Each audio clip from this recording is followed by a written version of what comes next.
Bismillahirrahmanirrahim. Naqasiyetli Ramazan ayı келе жатыр. Сол үшін ихтикаф жайлы кішкене еске түсіріп өтейік. Ибн Қайым рахимахулла былай деген: ихтикафтың түпкі мақсаты адамның жүрегін Аллаға байлау. Ол кезде адам өзінің жан дүниесіне көңіл бөліп, дүнияви нәрселерге деген уайым қайғыдан арылып, оның жүрегінен мәңгілік өмір жайлы ойлар орын тебеді. Сөйтіп оның үрейінің, үмітінің, сезімдерінің орнына Аллаға деген махаббат пен ол жайлы ойлар бастайды. Дүниеге бола алаңдаушылық жаратқан Аллаға деген қорқынышқа айналады. Әрі ой мен сезімі арқылы оның разылығына жетуге талпынады. Рамазанның ең асқақ бөлшегі болып саналатын ихтикафтың Рамазанның соңғы 10 күнінің биік мақсаты осы. Шах Валиуллах былай дейді: мешітте ихтикаф жасау ақыл ойдың алаңсыздығы мен жүректің тазаруына қол жеткізуге себеп болады. Ол кезде адам періштелермен бірдей болады. Ләйләтул қадырды көруге, намаз бен ой толғауға, бар болмысымен ынта қоюға мүмкіндігі болады. Аллах Тағала Рамазанның соңғы 10 күнін сол үшін айрықша бөліп жарып, оны тақуа әрі ізгілікті құлдарының сүннеті етті. Аллахтың елшісі саллаллаху алейхи уассалам ихтикафты ешқашан қалдырмаған. Сол себепті көптеген мұсылмандар оған бұл істе еруге тырысты. Ихтикаф Рамазан айының ерекшелігіне айналды және адал әрі тақуа құлдардың жасайтын амалы болып саналады. Айша, Аллах оған разы болсын, Аллахтың елшісінің өмірінің ақырына дейін жыл сайын Рамазан айының соңғы 10 күнінде ихтикаф жасап отырғаны риуаят етілген. Ол дүние салғаннан кейін әйелдері осы дәстүрді сақтап қалған. Сондай-ақ Абу Хурайрадан, Аллах оған разы болсын, риуаят етілгендей, Аллахтың елшісі жыл сайын Рамазан айында 10 күн бойы ихтикафта кіріп отырған. Ал қайтыс болатын жылы 20 күн бойы ихтикафта болған деп жеткізеді. Ихтикафқа кіру ниетімен мешітте болуды білдіреді. Жалпы алғанда ихтикаф болып саналуы үшін мешітте қанша уақыт өткізу керектігі қатысты белгілі бір шектеу жоқ. Алайда сүннет ихтикафтың ұзақтығы Рамазанда 10 күннен кем болмауы тиіс. Әйтпесе сүннет орындалған болып саналмайды. Егер кімде-кім уәжіп ихтикаф, серт бойынша ихтикаф жасауға уәде берген болса, онда ихтикаф бір күн, бір түн уақыттан кем болмауы тиіс. Ихтикаф жасалған болып саналуы үшін адам дені сау мұсылман болу керек. Ақыл есі дұрыс болуы керек. Ақыл есі дұрыс емес адамның немесе кәпірдің, әйел адам да өз үйінде ғибадатқа арналған арнайы жерде отырып ихтикаф жасай алады. Алайда ихтикаф жасау үшін күйеуінің рұқсатын алу керек. Оның үстіне оның хайыз немесе нәфас күндерінде болмауы да маңызды. Сүннет ихтикаф пен уәжіп ихтикаф үшін ораза да ұстау керек. Ораза ұстамаған адам ихтикафтың аталмыш категорияларын орындай алмайды. Бірақ нәпіл ихтикаф үшін ораза ұстау міндетті емес. Ерлер ихтикафты тек қана мешітте жасай алады. Ихтикаф жасауға ең мүбәрәк жер Меккедегі Харам мешіті. Ихтикаф жасауға маңыздылығы бойынша келесі жер Мәдинадағы пайғамбарымыздың мешіті. Ихтикаф жасау үшін берекелі жер Иерусалимдегі Әл-Ақса мешіті. Төртінші қаланың әрбір жұма мешіті. Жамағатпен күнделікті 5 уақыт намаз оқылатын кез келген мешітте жасай беруге болады.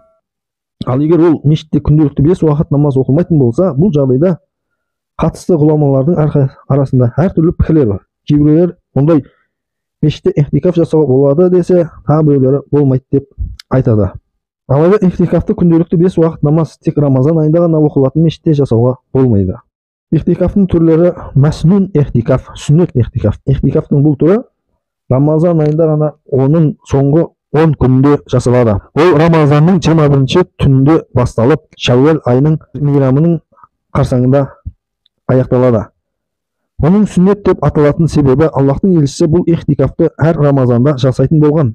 Нәпіл ихтикаф оны кез келген уақытта жасай беруге болады. Уәжіп ихтикаф бұл ихтикафтың екі түрінде де қатысты. Серт беріп немесе ант ішудің нәтижесінде уәжіп болатын ихтикаф немесе қаза болған мәснун ихтикафты өтегенде жасалатын қаза ихтикаф.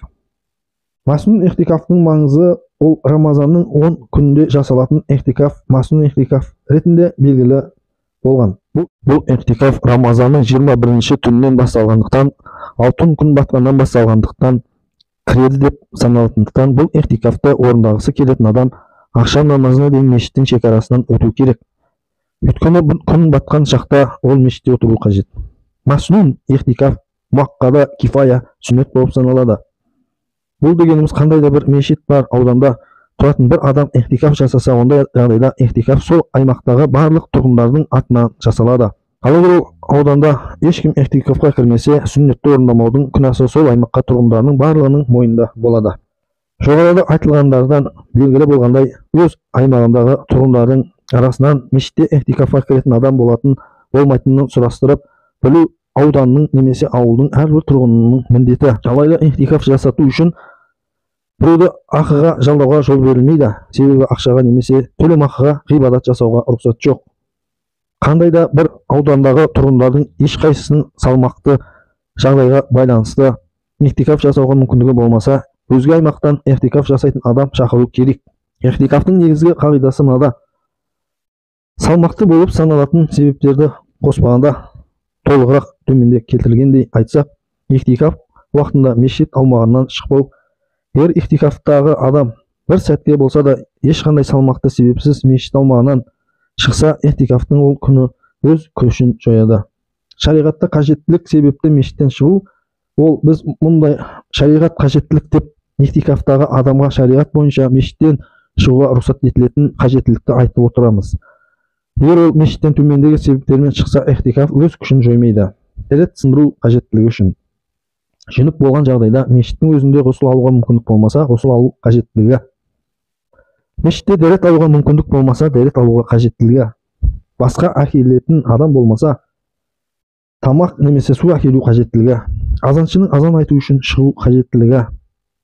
Егер ихтикаф жасалып жатқан мешітте жұма намазы оқылмайтын болса, жұма намазын оқу үшін басқа мешітке баруға рұқсат етіледі. Әлде қандай төтенше жағдайда, өрт, табиғи апат жағдайда, өміріне қатер төнгенде басқа аудандағы мешітке ауысу қажеттілігі. Бұл қажеттіліктерден басқа себептен мешіт шегінен шығуға рұқсат етілмейді. Біз әр қарай Алланың қалауымен әр себепті толығырақ қарастырсақ болады. Егер азаншы ихтикафта болса, оған азан айту үшін мешіттен шығу керек болса, ол сол мақсатта далаға шығуына рұқсат етіледі. Бірақ азан айтып болғаннан кейін ол жерде кірдірмей керек. Егер кім азаншы болмаса да, белгілі бір намаздың азанын айтқысы келсе, оған да сол мақсатта мешіттен шығуға рұқсат етіледі. Мешіттің мұнарасының есігі мешіттің ішінде болса, мұнараға көтерілуге рұқсат етіледі. Себебі ол мешіттің құрамдас бөлігі болып саналады. Алайда мұнараның есігі мешіттің сыртында болса, азан оқу қажет болса, ихтикафтағы адамға мұнараға көтерілуге рұқсат етілмейді. Ихтикафтағы адам жұма намазын оқу үшін белгілі бір мешітке барған болса, сол мешітте парыздарды оқып болғаннан кейін сүннет намаздарды оқуына болады. Дегенмен содан кейін ол мешітте қала алмайды.